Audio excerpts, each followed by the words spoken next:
Kabuntag ang Dios adunay mga pangutana sa grupo ngayon tinukod. May tungod sa Hebrehanon 13:8 kung unsa kuno ang kinayukan sa atong pagsabot.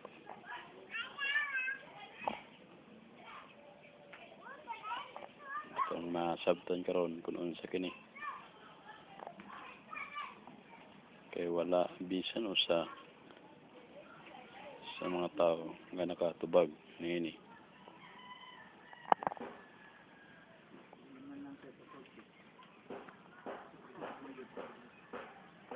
Harang kamu to ungas ya, mao ang gamhanan nga diya.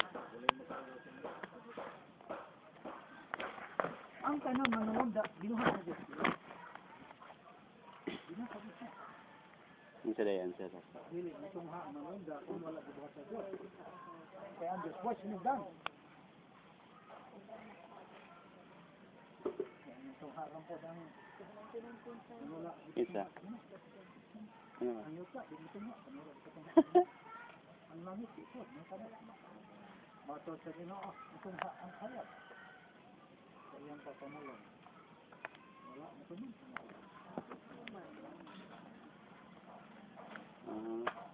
Ang gahom sa Diyos, yan di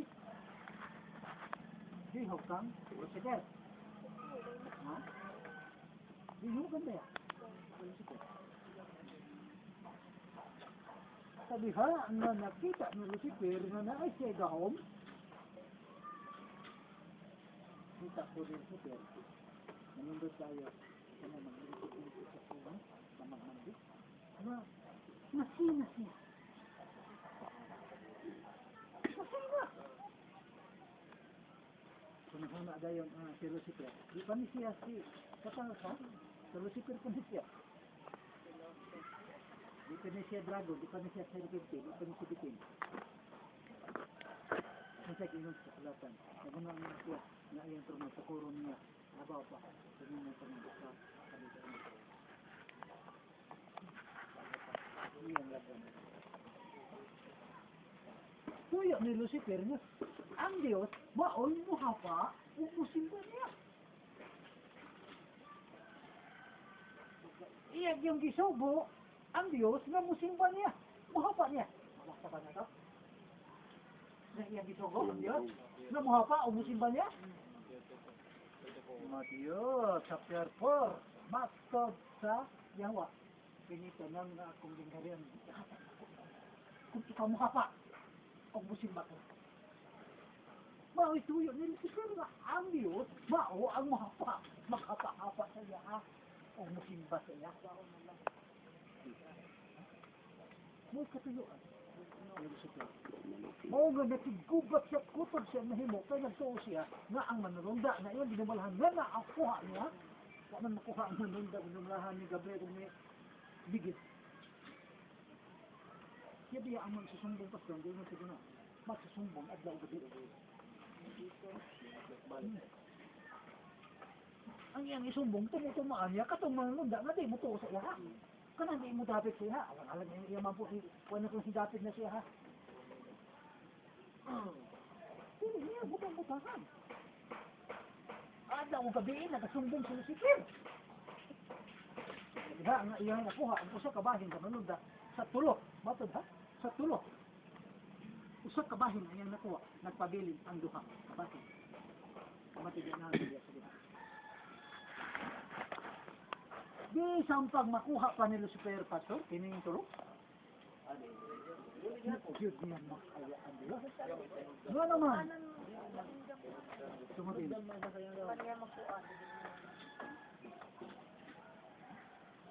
Ka-level lang. Makaagaw.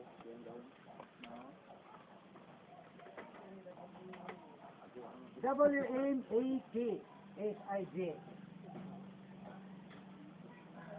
Nabisan pa kung maagaw ni Lucifer ang duha pa kabahin makuha niya kaya ang sa kabay nakuha naman niya. Bigla po niya matkal ang Diyos. Nga naman, tungod kay sabihan na iyan ditagaan, gahom ang malunda na si Lucifer, ang kining mga malunda na Daniel Lucifer, pastor, nahabaya ni gahom. Puros kami sila dinihugan. Puros dinihugan. Kapag kining nakuha ni Lucifer, ng mga malunda, na naapoy dihog sa ginong mga gahom, baya na pa ang matapusan nila. Doon ilang bitingo bita ilang puwersa, kang Lucifer o sa tanang mga lunda na nakuha niya, ilang bitingo ba ilang puwersa na magkibatok sa puwersa niya. Gubat! Ito sa mukha nito, bakit gubat ito? At ang bisang paghugpong na nila ang ilang puwersa, itapon sila, makalaon sa puwersa. Bisang pagmakuha niya ng pinatubukhan niya ng tulos, itapon niya, makuha ang puwersa sa Diyos. Ano naman, tungod ini.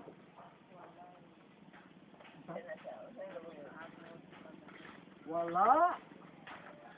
Diyos, matihangi ang kinatibukan sa iyang gahom.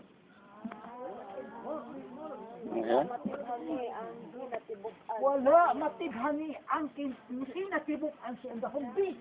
Wala matibhangi ang kinatibukan sa iyang gahom.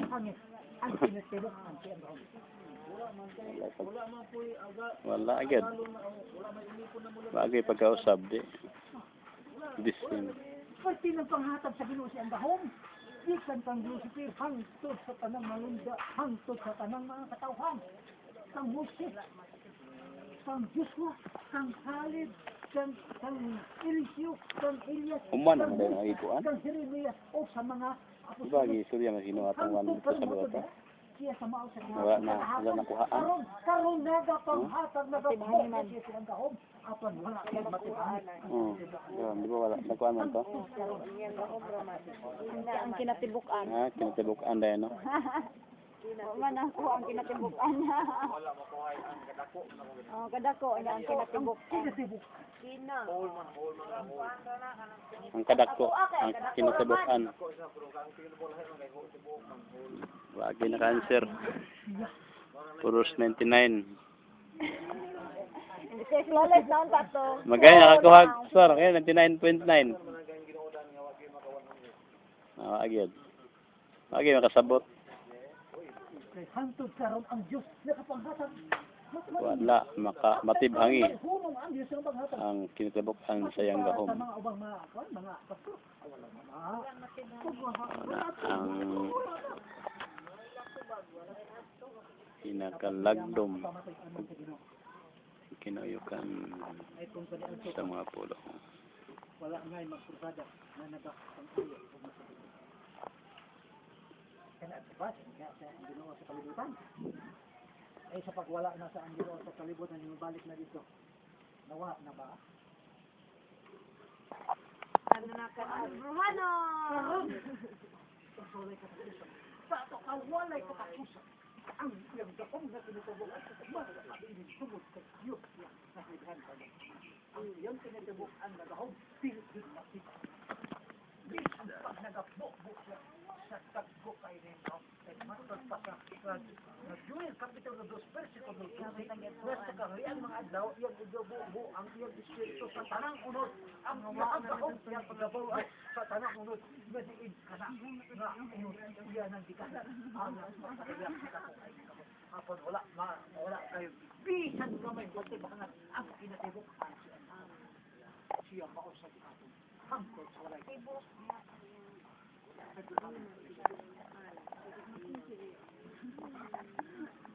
Nauda itong 99 daan. Wala makaabot sa 9. Nakatungtong ka sa 99 kay nagsisugot mong tagahon mo sa Ginoo nga dili jud mga pero ang kinatibukan lang ba? Nagana ibutang nga sa kilong 99 daan. Unsa ang gibuhat mo sa Ginoo sa una? Ang kanang kanina ako kay kadako ang giisutan ng dugyaan wala mo ko ay ang kadako. Lahi ang kadako o lahi ang pinatibukan. Lahi man ang dako ko kay katibuok. Lamay dako madili sa tibuok. Ang kinatibukan. Ang kinatibukan. Ako na yung siya na iban. Sa Bible, iban yun. Tibok, ang halat, tibok, yung mga halat. Propeta, tibok mo kasi kasi. Wala man nag-gisgot ito. Ako, wala makuha May dako nga. Nakuhaan na. Pero ang sinatibukan, kung gid siya nga, wala sa iyo na ibanan. ang sinatibok. Basta, naghamatag sa. Ano?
Linugdangan sa pinakauyukang bahin sa pulong sa Dios. Hebrehanon 13:8. Si Jesus Kristo mao sa gihapon kagahapon ug sa umalabot karon ug sa umalabot.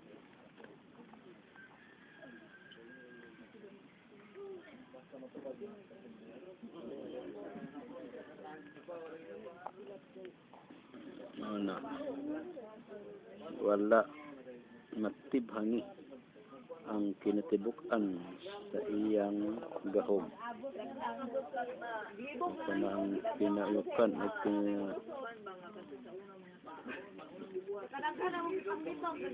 pinugdangan sa pinakauyukang bahin sa pulong sa Dios sa Kristo.